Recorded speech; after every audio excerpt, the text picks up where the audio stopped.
You're listening to the Yoga Medicine Podcast. I'm your host, Rachel Land. This podcast brings you information and resources to enhance the therapeutic effects of your practice based on a deeper understanding of anatomy, physiology, and the integration of modern science and research with traditional practices and experiences. Join me and my co-hosts Tiffany Cruikshank and Katya Bach as we dive into all things yoga, research, and wellness. The content of this podcast is not medical advice and is not meant to replace medical care. Please consult your healthcare provider to determine what is best for your unique healthcare needs. Amy, welcome to the Yoga Medicine Podcast. Thank you so much for giving us your time. Thank you for having me. It's really nice to be here. Nice to see in inverted commas, nice to see you again, and hopefully to dive a little bit into the world of sleep and sleep. Well, not literally, we'll stay awake, but, talk about sleep at least. So I'd like to start, if it's okay with you, by talking a little about your professional background and your training. Mm-hmm. I read somewhere that you started off working as a financial analyst. Is that true? It is true. So yeah, I was actually an economics major undergrad. And as many in my sort of specialty or major did at that time, the big thing to do after college was to go to New York City or somewhere like London and get a job with a company that you could travel and just sort of live in a city and see how it went. So of course I did that. I wasn't necessarily super interested in finance, but I figured it was a good way to travel. So I did work for a small boutique firm for 3 years. And in that time, I think it was great to have such an intense experience because it helped me understand what it takes, at least in that arena, what it would take to be successful, quote unquote, hours wise, mental capacity wise, dedication wise. And I found myself, I was working 80 hours a week, 90 hours a week. And I thought to myself, well, if I'm working this hard, it really should be something I'm intrinsically interested in. Mm-hmm. And what I found myself, and this was true when I was in college, I always gravitated towards health and science. Even in my economics research and just all the topics I would choose to write theses on or, kind of go off on my own on. And I found that theme resonated with me even when I worked for this boutique firm. In fact, we were one of the first people to bring forth or to do a public offering on a now very ubiquitous program to look at x-rays online. It was like at the time I was doing it, we were still using films. And so these were all digitized. So, it's just funny how life works out. But the long and the short of it was I decided, maybe there's something for me here. And I had never realized that I could go back and do my post-bac pre-med. And there was a friend of ours that had done that at Columbia. And I thought, well, why not give it a try? And so I started to do the coursework while still trying to maintain my job in New York, which was not easy. And then finally thought, you know what, this is really for me.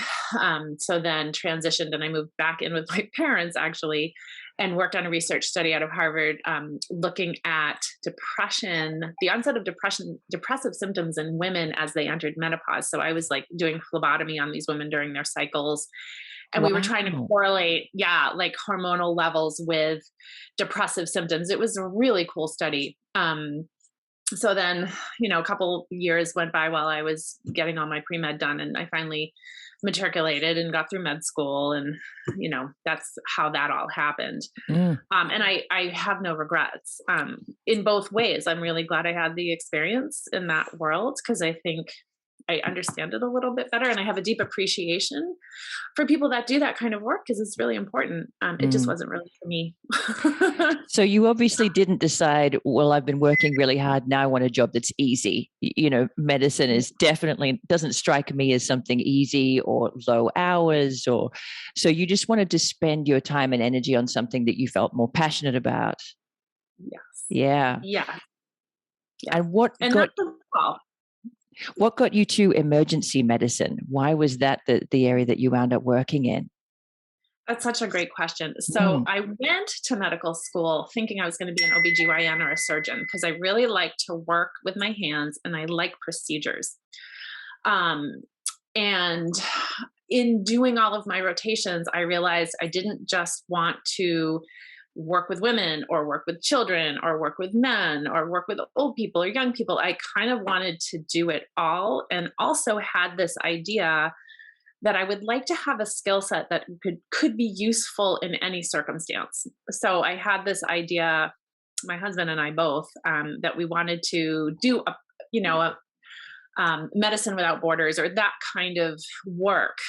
So I thought, well, I get a lot of surgical procedures to do in emergency medicine, but yet there's a big part of it that's, you're working with psychiatry skills, and you're working with internal medicine skills and pediatrics, and just, it was a little bit of everything. And I felt like I wanted to be the kind of person that in the moment of need, I wanted to know what to do and how to help. And so that's how that actually really happened, which to this day is really surprising to me, that whole evolution. But it hasn't let me down. It's really allowed me to have a breadth of understanding. And I've gone into depth in certain areas that I find more interesting than others. Oh, that's great. It sounds to me insanely stressful. I can't even imagine. It can be. I think one of the challenges is dealing with the more tragic moments of it. And trying to find a way to process that without doing so in a maladaptive way, which is a nice segue into why yoga and meditation really came into my life. I've always been a runner. I was a competitive runner in college and high school and all of that. And that was helpful. But I found as I became an attending and I was dealing with a lot of really intense moments, that running just wasn't enough. It just didn't quite get me where I needed to go. It was a nice place to work out problems mentally, but it wasn't that place where there was the deep reset. And so in that search, I really did come across yoga and meditation. And in addition, I have a child with special needs, which she had a very tumultuous first couple of months. And that was also very stressful. So more leaning on yoga and meditation to kind of get me through those moments. Which practices do you find yourself, or let's start at the beginning, which practices did you find yourself most drawn to start with? Yeah, that's such a great question.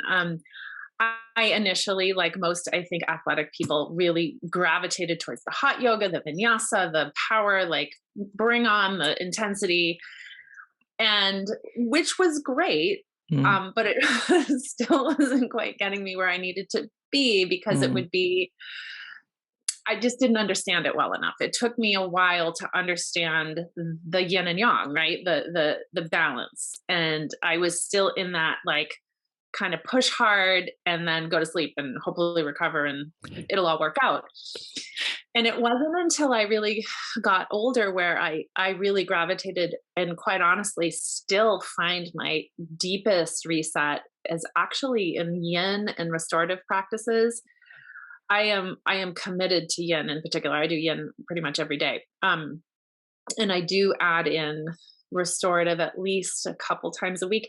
And quite honestly, it's like a pose here or there. It's not like it's always this hour-long practice or something really involved. I really do feel like a lot of us need to give ourselves a break about this idea that we have to practice for a certain amount of time or else it doesn't count.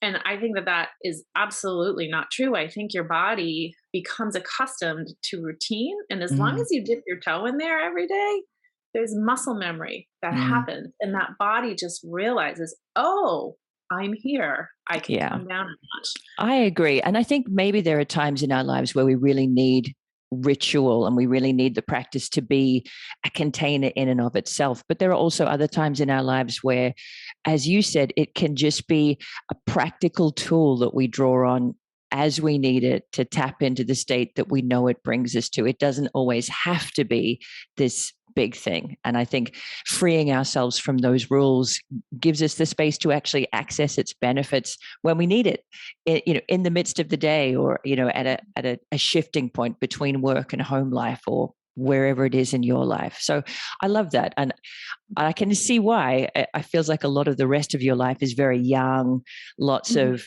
stress and activity and decision making. And so I can see why you'd need that rebalancing of not being required to do anything much and just be quiet and be still.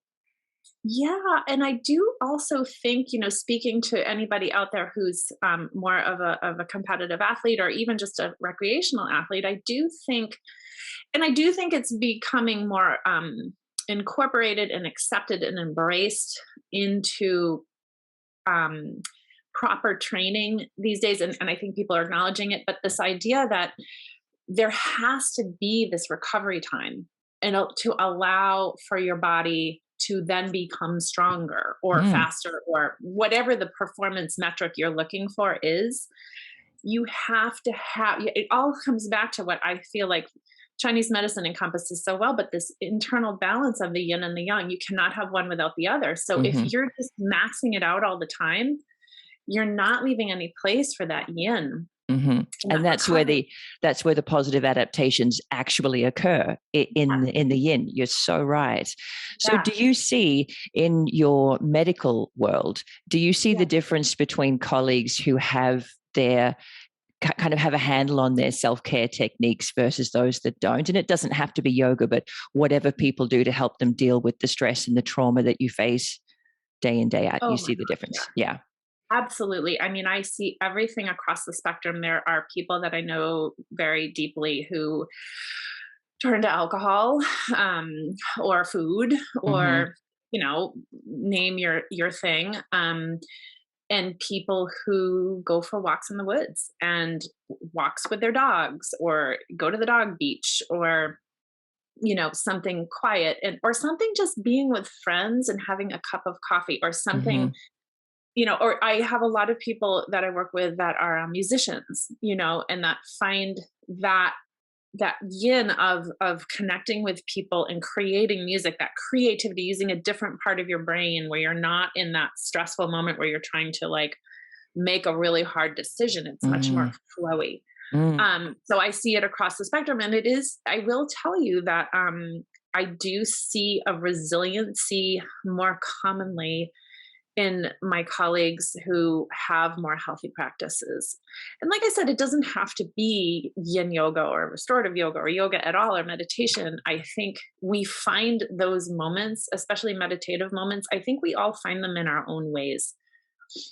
You don't have to be sitting on a cushion to do meditation. I agree. I think one of the people that I feel like is the most present in his life is a friend of mine who's an ultra marathon runner, and he just has all the time in the world to process his thoughts and his feelings while his, feet are tracking away and he's looking out into the mountains. And he's always said, I've tried meditation, but I don't get why people get so excited about it. And I was like, I see why, because effectively you're meditating many hours of the day. Just breathe in, breathe out, left foot, right foot. Yeah, I totally get that. So what drew you then to teaching as opposed to simply being a practitioner?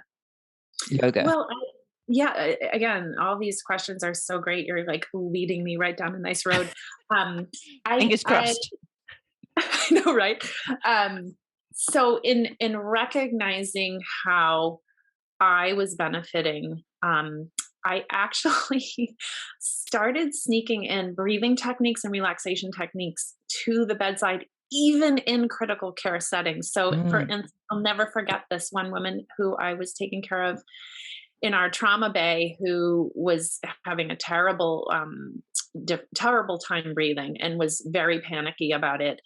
And I used some visualization and some slow breathing to help bring her down, and decrease that sympathetic drive.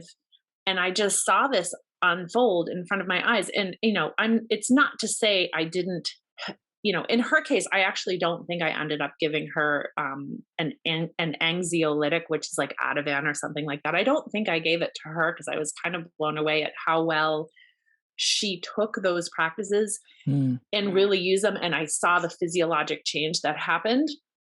But there were other times that I would use those kinds of techniques and I'd still have to give medications. Sure. But much less so. And the patient was much more present. They had a much better experience. Or things like painful procedures, like even suturing, or I do a ton of that. Just having someone work with that slow breath to bring them out of that sympathetic fight or flight. Everything's alarming to, okay, I'm going to work with my breath, just like Lamaze, just like breathing before giving birth. It's the same kind of concept where you're working with your parasympathetic nervous system, getting that vagus nerve tuned up to bring your body down so you can consciously work through whatever that issue is. So that makes so much sense to me, because emergency medical care as a patient, I think, would have to be the most stressful and the most disempowering experience. Everybody else knows what's going on, bright lights, loud noises, people rushing around. You don't know, you're helpless. And I feel like just being given something concrete to do, for me personally, would make a huge difference. I'm doing my part. All I have to do is breathe. They're doing their part. I'll let them do whatever they need to do. That to me would make a fundamental difference in my experience. It really, I did see that time and time again. And you don't tend to get like love letters from patients all that often, but like every once in a while I would get a letter from somebody saying that like that was what turned out to be a good experience, which I thought was going to be terrible was not. And that's just so gratifying to, it's within us, we have this power within us. And I think we are, I think we are in our digitized, computerized world, we're removed from that natural element that we would otherwise be in. And I'm not saying that computers and phones and apps and all that stuff, that's great. It allows us to communicate and work well and do so many wonderful things. But I think we pull ourselves away from our natural abilities. There's like this lack of insight into the power that we have within us. I mean, en masse, I think I'm talking to a bunch of people who actually are quite aware of the power they have within them. But I guess I always like to empower people in the know to help people who are not in the know say, you can do this too. Like this actually works. And this is what drew you to teaching yoga, as well as being a student, of sharing it with people that you think weren't in the know, didn't know how powerful it could be. Yeah. Instead of like relying on medications and again, I say that carefully because there are plenty of times where medications are entirely necessary in addition to these practices. But, instead of being in chronic pain, well, let's use some myofascial balls and some yin and some breath. And you can help yourself every day, rather than being crippled by your trapezius tightness or whatever, fill in the blank, So I found that empowering, and I just felt like I had to share that a little bit. So given that you have a proper, real job, the real job that full-time yoga teachers apparently still don't have, when you did teacher training, were you thinking that you would teach as part of your job, or were you just thinking, I'll just get the tools and then I can share them with whoever? Okay. So how did that come about, that you wound up being an emergency room doctor and somehow managing to build and create a yoga studio and teach classes? And how did that come about? It's kind of a crazy story. So yes, I entirely went to my teacher training with Jackie Bonwell. Love her to death. She's out of Canton, Mass. She was amazing. My first 200-hour. And I would just wanted more. I wanted to know the whys, the hows behind the whys. And in that process over several months, I just started to feel so fluid, I guess, with the practice, that I felt so comfortable that I couldn't, it wasn't even logical. It was like, I just needed to teach somewhere. So I started teaching at a studio that was just far too far away. And then ended up having dinner with an acquaintance who wasn't a yoga teacher, but was a business person, who said, hey, do you want to open a yoga studio? And I was like, oh Lord, no, but Sure. Living closer to my house. So that's kind of how that happened. And we ran it for a couple years, but it did come to the point where managing it and, doing my emergency medicine gig and taking care of my kids, blah, blah, blah, became too much. So I ended up selling the studio after I think it was about 3 or 4 years, but I sold it to a dear, dear friend who has kept it alive and running, and it's still a beautiful place. So That's wonderful. it's And kind of you neat. still I drive teach by now? it sometimes and go, oh, there it is. I teach more sporadically. I teach, I have actually, in addition to the yoga thing, I I ended up also getting trained in acupuncture, and that's a bit of a different story. But in my job as an emergency physician, I just saw overdose after overdose after overdose after overdose, and I thought to myself, I can't be part of the I can't be part of the problem. I need to be part of the solution. Mm. And it just so happened that there's 2 major courses for physicians.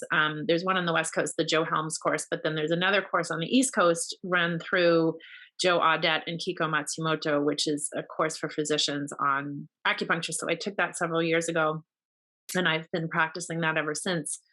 And so after I sold the studio, I kind of segued into that, thinking I was going to do that in my emergency setting, but it just became a bit difficult just with billing and more than the system we need to talk about. But essentially, I just have my own tiny little practice that I actually was at today. And I'm feeling what's neat about it is I incorporate acupuncture, I incorporate myofascial release, I incorporate yoga, I incorporate breath work and meditation all in one place. And depending on the person's situation, kind of like use all of those tools appropriately to help them. So it's been great. I love that idea. That is exactly where I think a lot of people would like to see the healing world go, so that instead of it being modality oriented, it's individual, whole person situational oriented. What does this person in front of me need, and how can I help them access that? I think I can totally see why you'd be so excited by that idea. It is really fulfilling. It's every time I go there, just like when you teach yoga, there's this energetic exchange that happens. So you could be having the crappiest day ever and you decide, I'm putting on my game face, I'm going to go in and teach my class, or I'm going to go do acupuncture, I'm going to go do whatever. And sure enough, after you leave, you just feel so much better because there is an exchange of energy. I truly believe it. And this is not woo-woo stuff. I think patient and practitioner, there's this beautiful thing that happens. I agree. I think for me, a small part of it is my phone's on flight mode. There are no distractions. I'm completely focused on the person and the situation in front of me. And I think that's just a small part of what we maybe would get a lot more of in our lives if we had more of that time where we were truly present instead of having our attention and our energy split. But I digress. So you mentioned earlier that you were in a phase of going, sleep, fingers crossed, I reset, go, sleep, fingers crossed, I wake up feeling better tomorrow. So let's shift gears a little to talk about sleep. I think a lot of us are starting to get the understanding now of how important sleep is. It was maybe a forgotten part of our health for a while, but thanks to things like Matthew Walker's book, Why We Sleep, people are starting to understand. I have mixed feelings.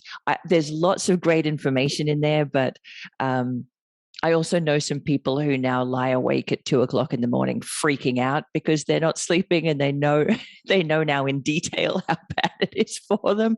So hopefully we'll talk a little about that too. So yeah, let's start by talking about the effects, just for those who might not know. If we have long-term poor sleep or insufficient sleep, what are some of the side effects that tend to come up in our health? Yeah, so I'll keep it pretty general. I think one thing to think about is getting back to that balance of yin and yang. I love to harp on that because I just think it's conceptually easy for us to wrap our heads around that. And when you don't sleep properly, you think about that symbol of the yin and the yang, right? There just isn't that balance. Your body during the day and during wakefulness is alert. You're more sympathetically driven. That's a generalization because in our wakefulness, we have sympathetic and parasympathetic tone all the time. But generally speaking, when you are awake, you're more aware and active and probably sympathetically. You're doing. Versus sleeping is that deep reset. It's that time when, mechanisms of cellular repair happen. Muscle building happens. The movement of what you've taken in from the day, from your hippocampus to your cortex. So short term. I love how Matthew Walker uses the metaphor of like a zip drive is your hippocampus, and how then that's taking in whatever happened that day. And then when you sleep, that's when that hippocampus has time to then offload that into different parts of the cortex. And so there's that, you look at athletes, and he does get into all this in the books, but you look at things like physical health. Or physical ability, let's say you're trying to learn the piano. Let's take athletes out of it. Trying to learn a piece on the piano where there's a lot of motor involvement, motor memory. You're going to be much better at doing that piece or playing that guitar piece or whatever it is after you've had sleep, because your brain, it is coming from the brain. And so I think thinking, I'm digressing a little bit, but that idea of recovering to then move forward, I think is another benefit of sleep. Hormonal balance. Again, if you're always in this sympathetic state, and when I say hormones, I mean like neuroendocrine. Not just sex hormones. Yeah, right. But there's the, if you're sympathetically driven, you're going to have more metabolic issues, probably, like maybe over long periods of time. And again, I think this is a good place to step in for those people that are totally freaked out because they had a bad night of sleep or a weak night of sleep, or they have a baby who's decided that sleeping is not happening, which is many of us. You're not doomed. You're not. I think just trying to find, and I was bad at this when with my first baby, that whole axiom, when the baby sleeps, you sleep. Well, guess what? It's true. Naps can help. And you can get back some of that rest, and that brain can have time to kind of reset, and that sympathetic tone can dial down and your parasympathetic tone can dial up. So all is not lost, I think, if you have a bad night or two or five. Yeah, I think as you read through his book, it's really easy in the first part of the book to get a little bit lost in the huge wide-reaching impacts on physical health, physiological health, mental health, memory, focus, cognition, pretty much everything. But I also completely agree that human beings have existed for hundreds of thousands of years, and there have always been times when we've had newborn babies, or we've had emergencies or, interruptions to those sleep patterns. And we have, as a species, carried on and survived. We are really resilient, and there's no point adding stress to what's already going on by freaking out. But yeah, rest when you can. No. Rest when you can. And the other piece of that, I'm glad you brought that up, because the other piece of that to think about too is think about us. This is again a little segue, but think about us in our fasted state as hunter-gatherers, right? So we would go, I don't know, days at the most, but at least several hours without food, right? And we know that in a fasted state, sleep is a little less or a little more difficult. And if you kind of rationalize out why that might be, well, you didn't want to be sleeping and missing food opportunities, right? So you were more awake. We got through that. And in some ways, the stress, the short-term stress of that is okay and actually may have an advantage. I'm not saying that it's okay not to sleep and to live on 4 hours, but I think you need to, again, go back to yin and yang, right? One does not exist without the other. And so if you have a couple of days or a week, or, you're jet lagged or whatever, it's okay. You will respond. You are a resilient human. And to get yourself worked up about missing that in the moment is not healthy for you and not productive. I agree. And I think also I grew up somewhere closer to the equator where, the seasons weren't that different. I now live somewhere much more seasonal. And in summer, it's only dark between, maybe 11 and 5. So I naturally sleep less in summer, but I sleep more in winter. So I feel like even when I'm in touch with the seasons, my sleep duration goes down in summer, but it rebounds in winter because it's dark and it's cold and I want to be cozy inside. And so just allowing for some natural rhythms, I think too, is really important. Well, I love that you said that, because I was thinking about that this morning, and actually thinking about it yesterday, in that, when you think about how Chinese medicine looks at this is, we're entering into the time of the water element. And that's a very deeply yin time. And if you look outside what's happening in the natural world, the trees have lost their leaves. The sap is not running. The animals are all kind of curled up in their little spirals underground, and everyone is conserving and hibernating. And there's not a lot of day-to-day variability with that, even though, we are all circadian beings. And then you flip that over to the fire time, which is the summer. The flowers are blooming, the bees are buzzing, the squirrels are scurrying around, like getting nuts and mating and doing all those things. Babies are being born. And so, yes, I think I personally sleep more in the winter too, because I'm up in Maine, which is freezing. And I am less likely to sleep in the summertime. And again, that's okay. That's okay. As long as there's a rebound and a rebalance at another point in your life. Yeah. Right. So when we talk about sleep, we tend to hear that generally we want to be giving ourselves between 7 or 9 hours of opportunity to sleep. And he talks about that in the book. I really like that phrase because there's some element of sleeping that's outside our control. Some days we're sleepier than others, but if we give ourselves that regular opportunity, then we're setting ourselves up for a good amount of sleep.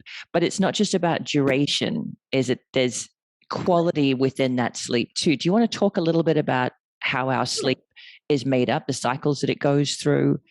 Yeah, that's a great topic. So we sleep in 90-minute cycles. And in the beginning of the night, if that's when you're sleeping, which most of us are, the proportion of each 90-minute cycle, you spend more time in deep sleep and less time in rapid eye movement sleep or REM sleep. And I'll call deep sleep just non-REM sleep, and then REM sleep, just to keep it simple. As the night moves on, those 90-minute sleep cycles persist. However, as the early morning time arrives, you spend a larger proportion of time in REM sleep. The difference being non-REM sleep is where you're taking, like you're basically downloading information into your cortex, whereas REM sleep is much more making associations within the cortex of past things and then new concepts. That's why I think we often wake up in the morning with the solution to a problem that we might have been stumped by the day before. So in general, I think it has been pretty worked out that humans tend to sleep in 90-minute cycles. And that's why we tend to remember our dreams, because they happen in the morning more likely. So that deep sleep, it's all important. And I think just taking it out of that scientific or, specific designation of sleep cycles, I think part of something to think about is, do I feel refreshed in the morning? Yeah. I think that's a good litmus too. I think I hear people getting caught up about, oh my God, I only got like 7 hours of sleep and it wasn't 9. And or they've got a tracker that says they only got 7% deep sleep. Like, is that bad? Is that enough? Should I have 98% deep sleep? So I think this is fantastic, bringing it back to, do I feel refreshed when I wake up? Yep. And how am I physically? If I go for my walk in the morning or I go for my run in the morning, do I feel strong? Do I feel alert during the day without a lot of like caffeine or whatever? And even if you have a cup of coffee in the morning, that's fine. But do I feel like I'm like, really dozing off in the middle of the day? And those things can be helpful. I mean, there's always caveats, like people with sleep apnea that's undiagnosed, which is kind of a big problem actually. If you're finding that you're not feeling refreshed or you are having a ton of daytime sleepiness, I do think it's a really important thing to consider being evaluated if it's a real problem, like if you're really finding that you're falling asleep, I think, or if you're on medications, going over your medications with your doctor.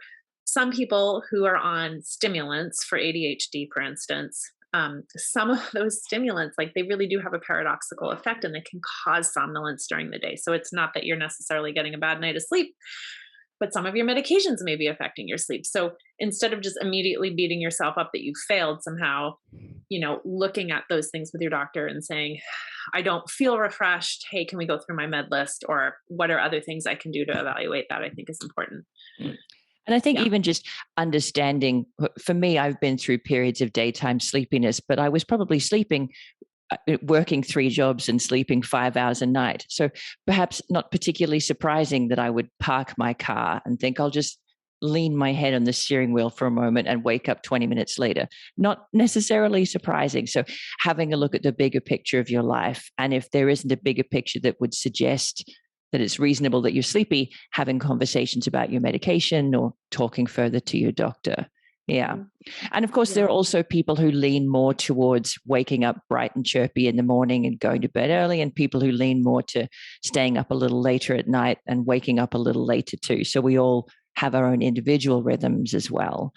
So let's talk tips then. What suggestions would you give people from yoga practice and meditation or otherwise to help them improve either sleep duration or sleep quality? One, I'm going to draw more from personal experience than necessarily, some of it is what I've read, but just in my own kind of perusal of this in my own life, which has consisted of shift work and weird, working 30 hours when I was a resident. God, I don't know how I got through that, but and kids. And kids travel and babies and all that stuff. One of the things that I find the most helpful is having my room really cool, believe it or not. Because the body needs to be cool to initiate sleep. So if you're too hot, that can often disrupt you getting into that super deep sleep.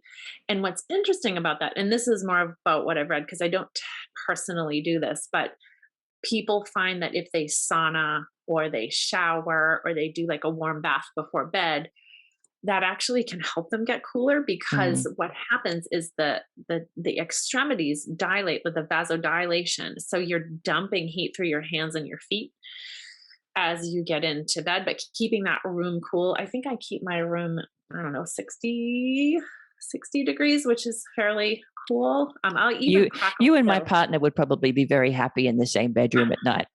Temperature only, not for any other reasons, but temperature only. Right. No, I crack my window all the time. Like it's like 12 degrees here sometimes, like when I'm going to sleep. And my husband's always like, seriously? But I crack it just an inch because I just need to feel that coolness. So that's a big one. I am not a big drinker. I do have a glass of wine here and there, but I do find, what's interesting. So one of the things I just have fun with my sleep tracker, I wear an Oura ring and have been for a long time.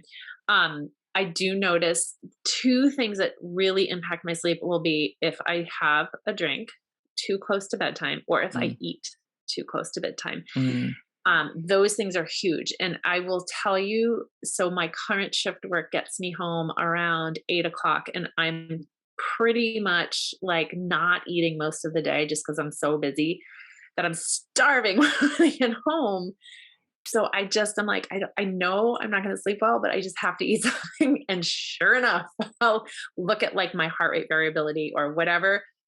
And it's always off when I have a big meal or something too close to bedtime. So yeah. That's an interesting one because I feel like people think I have a drink or I have a big meal and it'll send me straight off to sleep. And I think from what I understand, you might get to sleep more quickly, but you don't stay asleep. You don't have the same quality of sleep. Yeah, that's a great thing to kind of segue into. I'm not going to be super specific because I don't prescribe these kinds of medications either, but so alcohol in and of itself, we know that it's correlated with poor rapid eye movement sleep.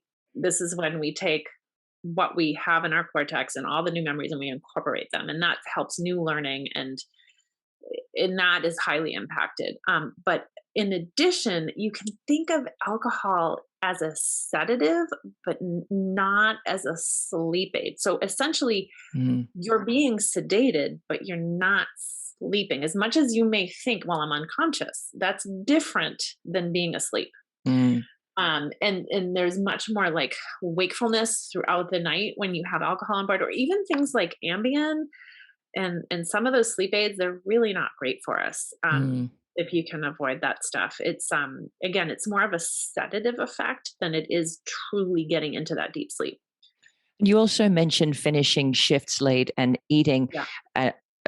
And that kind of disrupting your sleep quality. I wonder too, do you get home from work and you're still very much in work mindset? You've been rushing, you've been busy. It probably takes a little while too to kind of slow down and chill out and even just to get your brain to the point where it's ready to settle into sleep. Yeah, that wind down routine. And this is where those like 5 to 10 minute one restorative posture, even if it's like I'm in my bonus room with my kids, they're watching something on TV. I like put my feet up, or like my legs up on the couch and lie on the ground. It's not optimal because there's still children around and noise, but at least I'm telling my body, like, you are now gonna move into sleep time. And so I'm not doing anymore. I'm not running around making people sandwiches. I'm not cleaning up after dogs. I'm not fill in the blank. I'm not doing laundry. I am lying on the ground. And it's like that feeling that we all have when we get onto our yoga mat and get into our first downward facing dog. And like, for some reason, your body goes, oh yeah, I remember. And I can see that happen with new students when we start yoga practice and then we repeat. I always like a bit of repetition for new students. They get to the point so quickly where their body remembers, and they get to the mat or they get to the first pose, and you can see I'm here, that I'm back in this familiar place, this safe place. I know what happens here. I know what to do here. Yeah. So setting yourself up for that in sleep, even if you're not in a darkened room with a scented candle and quiet music playing, you still do what you can to get that rhythm. And I think, like, segueing into other habits that we really tightly enforce in our family is no electronics in the bedroom, and trying to not associate the room for anything else than sleep and intimacy, if that's, if that's part of your life. I just think our brains, it like goes back to that whole concept of us as what I like to call our earth suit. So this body has everything it needs. Like, we could be in a cave, or we could be on a beach, or we could be wherever. And as long as we have this, that's all we need, right? You find shelter, you find this, you find that, but that can all change, but this doesn't. So as long as this knows that when I put my feet up, it starts to have that muscle memory, because at least in consciousness, it's all coming from the brain. We talk about how pain, Tiffany loves to talk about how pain happens in the brain. Well, muscle memory happens in the brain, and sensory integration happens in the brain, and learning happens in the brain. Like, our brain is kind of who we are, for lack of any other way to describe it. So you have what you need. It doesn't have to be a particular room or a particular place. That may help you, but come back to this earth suit. Yeah, I love that. That's simple and accessible. We all have one. Yeah, I like that. So no devices. Do you dim the lights as well? Are you somebody who's conscious of light sensitivity? Yeah. I'm hugely light sensitive. So, I shut off as many lights as possible. We do have like a little night light because I have little people in my house who get up to pee and that kind of stuff in the middle of the night. But for the most part, like, really doing a good job of not having a lot of bright light. If you are a person that, let's say, you read on a Kindle, which is fine, to a certain degree, like at least put it on the black mode and maybe get some blue light blocking glasses. Fortunately, that's pretty ubiquitous now. You see blue light blocking glasses everywhere, and in just a little bit of a reminder of what that's doing. Blue light is the pineal gland, which releases melatonin, which allows us to initiate sleep, is really sensitive to blue light. So unfortunately, as much as I love them, LED lights, those kinds of like backlights from screens, like there's a lot of blue light in there. So if you can try to reduce the amount of blue light that your poor little pineal gland is seeing, then that can be helpful.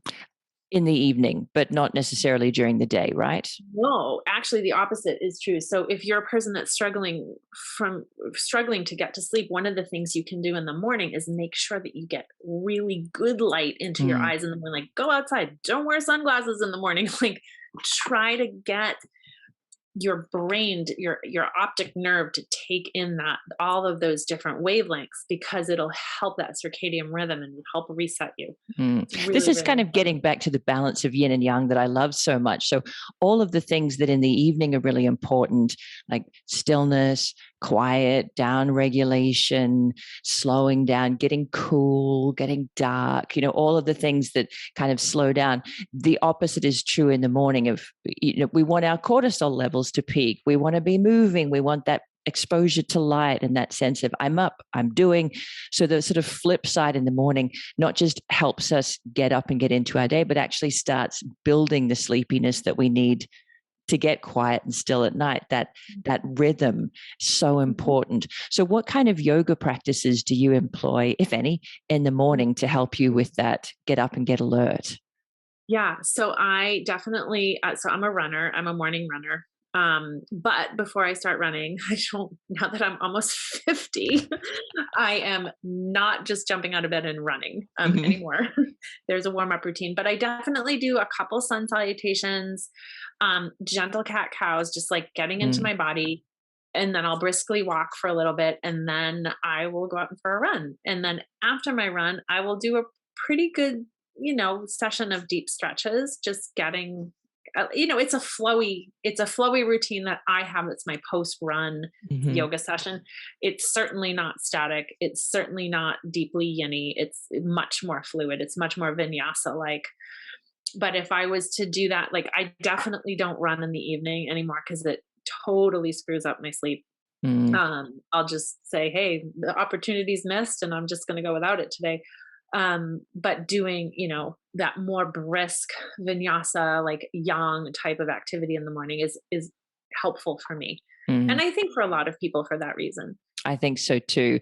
And I mean, some people, it's inescapable. The only opportunity they have for high level or high intensity exercises is later in the day. But I guess if you're sleeping fine, not a problem. But if sleep is a challenge for you, maybe that's one of the levers that you look at pulling to see if you can improve your sleep duration or your sleep quality.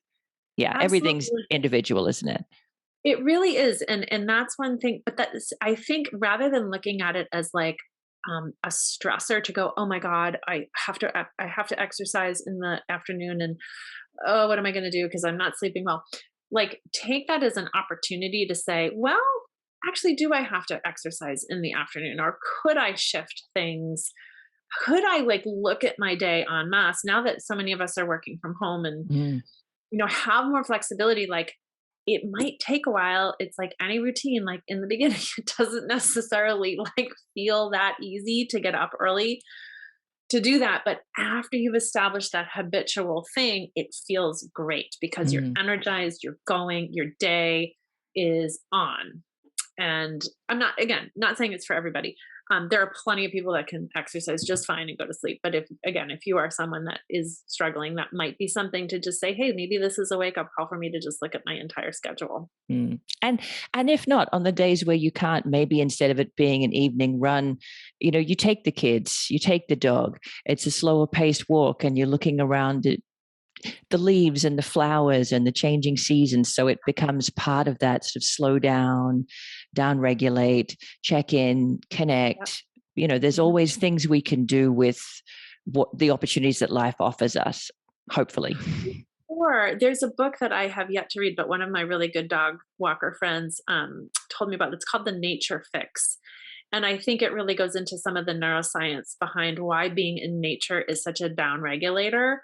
And like you're saying, like even your point earlier about how when you teach, it's really a time to check out from being distracted. Mm. And it's not that you're going to be not paying attention to your children or your dog, but maybe just unplugging from the phone and like the constant binging and your Apple Watch going off and all that stuff. Just like smelling the smells out there Mm. and just being outside can really help to kind of bring you down. That was such a dog owner's thing to say, smelling all the smells. Smelling all the smells. We have to do that every day. There's lots of, in my neighborhood, there's a lot of deer pee apparently that my golden retrievers have to like smell every single little one. So that walk takes They forever. give you quite a different appreciation of your neighborhood, don't you? You know, we tend to get drawn by shapes and colors, and they're noticing the smells and the dead things. And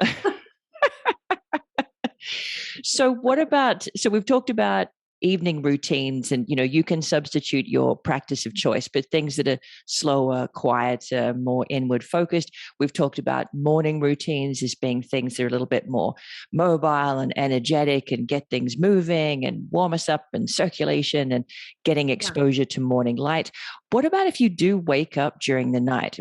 What are your tips for people who are waking up to help them get back to sleep, or at least feel calm while they are awake?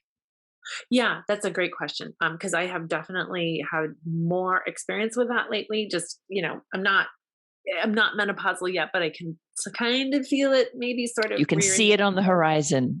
on the horizon. And I have moments now I deeply finally understand that anxiety, which I never understood before. And I'm like, oh, that's what that is. Okay. Like just waking up in the middle of the night with this ridiculous worry about stuff that I'm like, I have no control over this. Why am I even thinking about this? Yeah.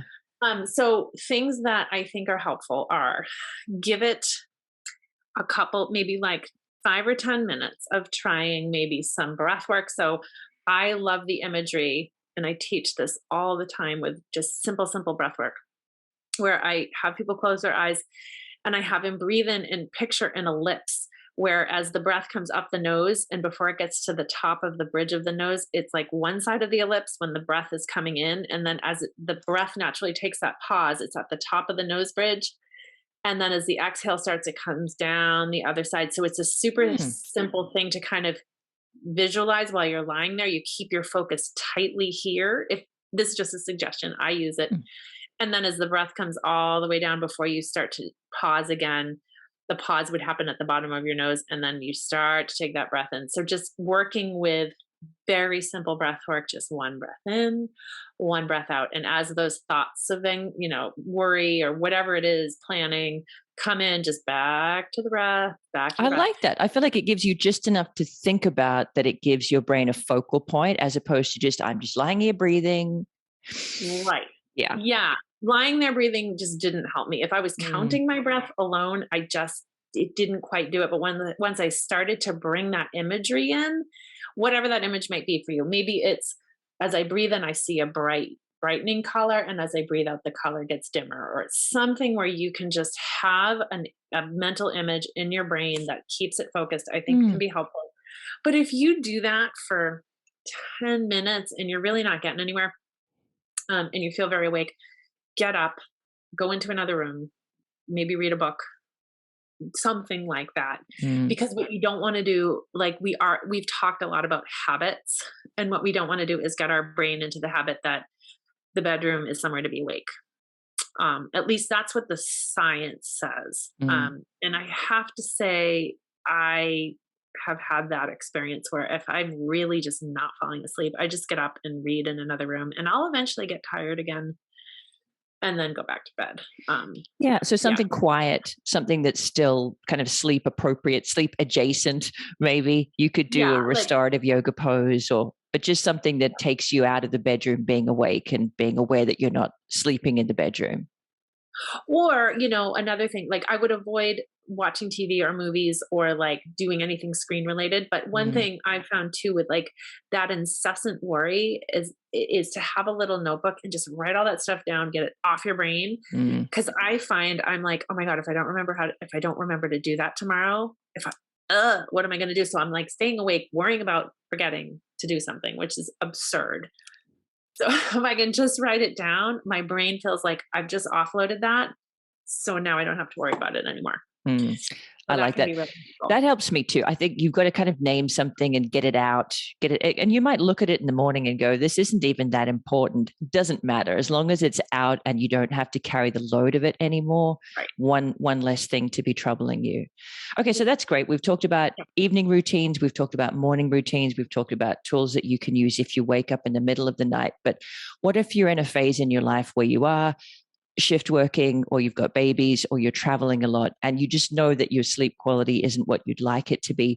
Is there anything else that we can factor into our day to redress some of that balance, to kind of add a little bit of yin back into the equation when there's not much we can do about our sleep? Right. I think so. I know in the emergency medicine world, there's a ton of literature, and we really work hard to schedule people in such a way that at least if you're going to be working night shifts, the shifts tend to move in a stepwise way. So if you've worked a night, the next shift you have is more of a morning shift, and then you go into an afternoon shift. There's a progression of those, and I think most places now have recognized that and try to be really mindful of that, so people can, at least eventually get to a circadian rhythm that when they're done with their string of shifts or whatever it is, like getting back to a normal sleep pattern is a little easier. So that's a bit esoteric and inapplicable only to those types of people that are working different shifts. If you are, jet lagged, or if you're traveling, or, your time zones are really kind of crazy, or you have a baby that's keeping you up all night or whatever it is, I think paying attention to things like caffeine intake and recognizing that the half-life of caffeine, I believe, is 12 hours. Yeah, I remember this blowing my mind. It was like 12 Right. hours and I still have half a cup of coffee in my system. And that's not for everybody, because it depends on your phenotype and how you process caffeine. Like some people, like I actually have a pretty okay time processing caffeine. I can drink it pretty late in the afternoon and be fine.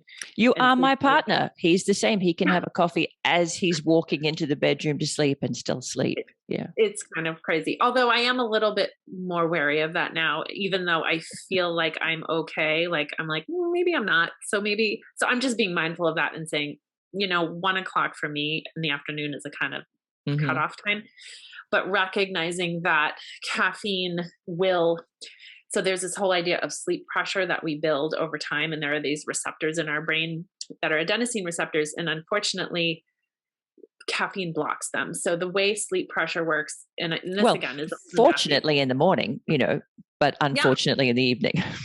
Right. So this adenosine can't hook to the receptors to make you sleepier and sleepier if caffeine's in the way. So just recognizing like habits like that, just I think the easy things that we have control over. So like not eating huge meals, trying to keep your alcohol intake limited, recognizing these triggers, going back to that idea that your body is your earth suit. And so if you can train your body to know what it feels like to have that muscle memory of like, this is my wind down thing. Maybe it's feet up the wall. Maybe it's an eye pillow. I love eye pillows. That pressure can be really nice. Any kind of yinny, like weighted thing, if that's something that appeals to you. Some people find that incredibly uncomfortable. So I'm not saying everyone should have personal, but like just thinking of some of the quick little tools that you could have, even a pillow or something, if you want a little bit of pressure, can be helpful. If you have a rocking chair nearby, like rocking even as adults can be really helpful. And I think I'm so glad you mentioned that, because stillness for some people, so important.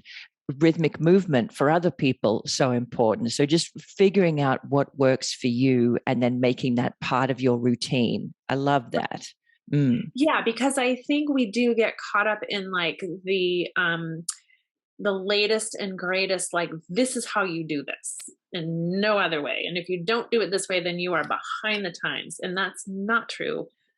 Like we're learning all the time. Like science is always evolving, but science is it's just that it's always evolving. And as we learn one thing, we realize it opens up all these other avenues of other things that we're learning about. So nothing's written in stone. And I think Some you need people to meditation, for some people yeah, yoga nidra. Yeah, just find the tools that fit for you and yeah, factor those tools in. And then you said with babies too, just sleep when the baby sleeps. Forget the laundry. get the laundry. Yeah, Let the just house I be a know. shambles. You really kind of have to. Like, it's so humbling.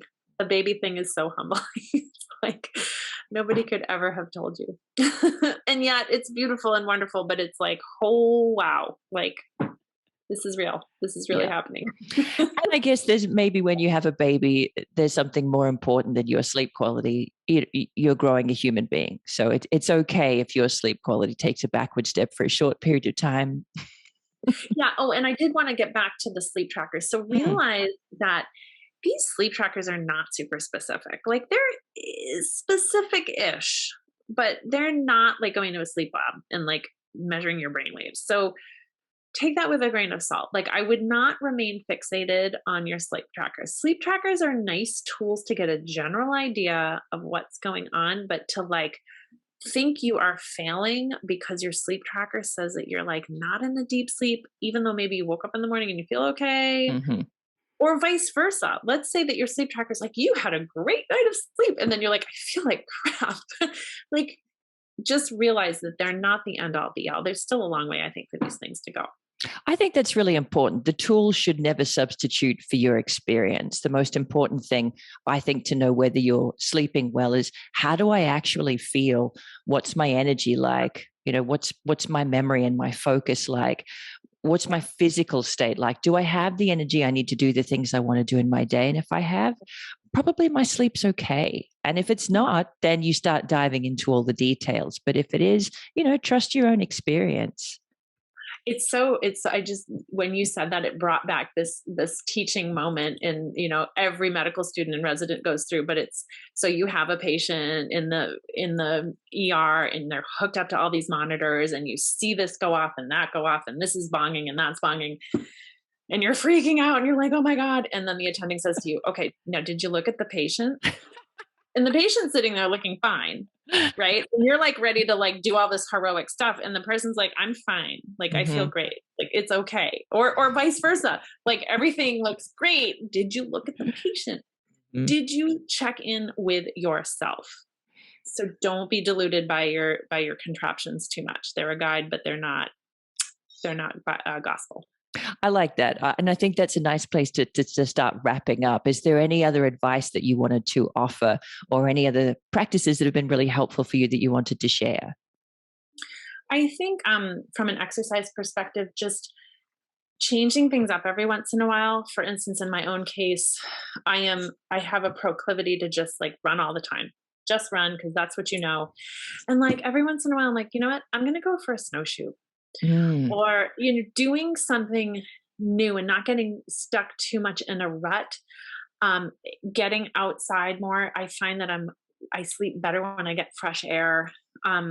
Just it's so easy, especially during this awful pandemic where we've just been all like boxed inside and just inside and just I find just a walk around the block or just getting some of that fresh air in for me has been very helpful. Just feeling like whole by that and just more tired or more ready for bed because I've had that breath of fresh air. And I think this is like the sleep tracker thing. We could talk about all the science around why being outside is so beneficial, the color of the light, exposure to fractal shapes. But at the end of the day, we just feel it. We just all know that we feel better when we spend some time outside. So I don't necessarily need the science to tell me why, because I feel it. Yeah. When I'm outside and I sniff all the sniffs, I feel like a better human being. And your dog thinks you are too. So, Amy, you teach on the yoga medicine, nervous system, and restorative yoga training. So you mentioned a lot of aspects of the nervous system, some technical terms for people who are intrigued and want to dive in deeper. I highly recommend that training. It's dense and it really rewards you coming back to and revisiting and rereading and coming with specific questions. And there's a lot of really juicy information there because the nervous system really is the central central hub of the body and the sort of controller of many of the other systems. So people can definitely dive into that if they want a deep dive.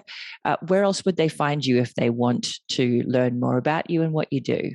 Yeah. So I have my own little tiny website, and it's amysedgwickmd.com, or you can find me at Medicine Within Co, not com, medicinewithinco.com, like medicine within company.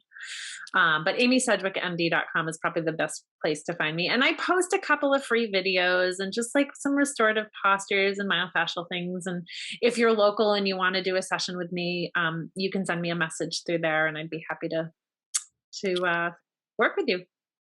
That's great. Thank you so much. I really appreciate your time. You shared a lot of really nitty-gritty, detailed information, but also a general reminder for people just to trust their earth suit and to get back to what makes us human, the natural rhythms and cycles and our experience of being in this body, which I think is exactly what I was hoping for from you, that balance between East and West. Thank you so much.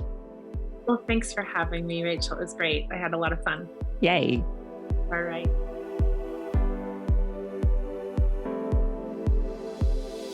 Thanks for listening to Yoga Medicine. If you liked the show, be sure to subscribe and leave a rating and review on Apple Podcasts or wherever you listen to podcasts. And if you got something out of this episode, please spread the word and share it with a friend. You can find more information, articles, trainings, and classes at yogamedicine.com.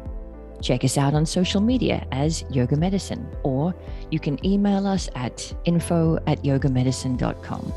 Thank you for being part of our Yoga Medicine community. The content of this podcast is not medical advice and is not meant to replace medical care. Please consult your healthcare provider to determine what is best for your unique healthcare needs.